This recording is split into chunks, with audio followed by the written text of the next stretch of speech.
नमस्कार दोस्तों, जय माता दी। दोस्तों, आप सभी का हमारे चैनल पर बहुत बहुत स्वागत है।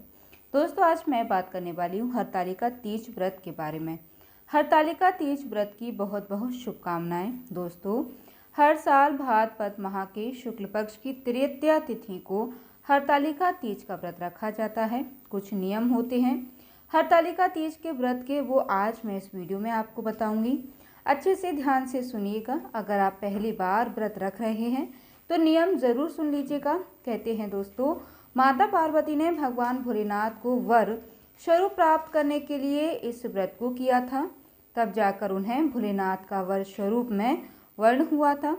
दोस्तों, कहा जाता है कि देवी पार्वती के पिता चाहते थे कि उनका भगवान विष्णु से विवाह हो जाए।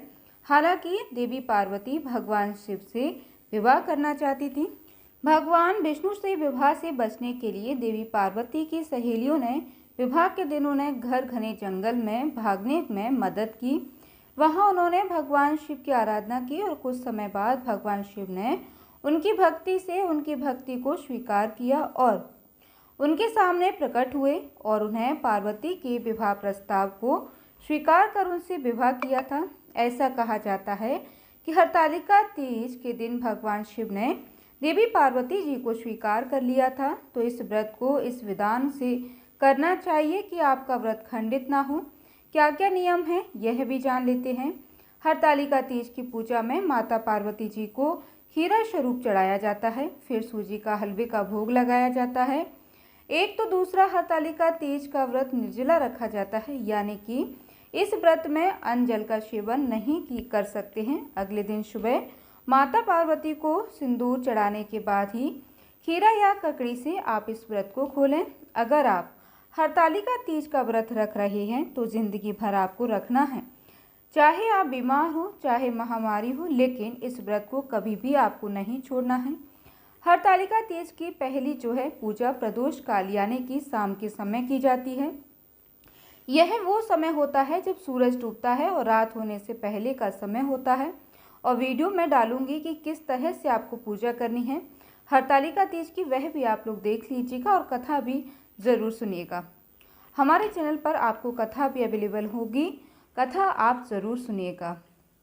और क्या क्या नियम है दोस्तों, यह भी जान लेते हैं। दोस्तों, हरतालिका तीज के दिन हरतालिका तीज के व्रत के दौरान आपको सूर्योदय पर स्नान करने के बाद माँ पार्वती को सिंदूर चढ़ाने का विशेष महत्व होता है। तो व्रत का इसके बाद ही व्रत का पारण किया जाता है। तो हरतालिका तीज व्रत के बाद किसी ब्राह्मण या गरीब महिला को सुहाग का सामान दान जरूर करिएगा। आप सुहाग की पिटारी 16 श्रृंगार की चीज़ें रखकर माता पार्वती को अर्पित करें और फिर शिव जी को धोती और अंगूछा जरूर चढ़ाएं, क्योंकि इसमें व्रत में करा जाता है। और यह सब हरतालिका तीज के दिन महिलाओं को रात भर भी कहा गया है कि जागरण करना चाहिए, सोना नहीं चाहिए। हरतालिका तीज व्रत के दौरान हरतालिका तीज की कथा जरूर सुनना चाहिए, इसके बगैर भी आपका व्रत अधूरा माना जाता है। महिलाओं व्रत के दौरान महिलाओं को 16 श्रृंगार जरूर करना चाहिए। श्रृंगार करके ही पूजा करें। जैसा आपने देखा कि वीडियो में फुलेरा बांध के ही पूजा की जाती है, बिना फुलेरा के भी आप कर सकते हैं। और हरतालिका तीज की पूजा के दौरान माता पार्वती और शिव जी और भगवान गणेश जी की प्रतिमा बनाकर पूजा करनी चाहिए। अगले दिन उनका विसर्जन करना चाहिए। और वीडियो मैं वैसे आपको बता ही दूंगी, आप ज़रूर देख लीजिएगा किस तरह से आपको पूजा करनी है। और जो मैंने आपको बताया है पूजा में सभी चीज़ें आपको करनी है। 16 श्रृंगार आप जरूर कीजिएगा। और बस इतना ही। कब से कब तक है यह भी जान लेते हैं। 2025 एंड 26 दोनों की ही आपको बताऊंगी कब से कब तक है। 2025 में जान लेते हैं। 2025 में हरतालिका तीज का व्रत 26 सितंबर 2025 मंगलवार के दिन रखा जाएगा। वहीं पर 2026 में 14 सितंबर सोमवार के दिन यह व्रत रखा जाएगा। और हरतालिका तीज का अलग ही महत्व होता है, यह व्रत अलग ही होता है और इसका महत्व भी बहुत अधिक होता है। इसके नियम का पालन करना बहुत ही ज़्यादा ज़रूरी होता है।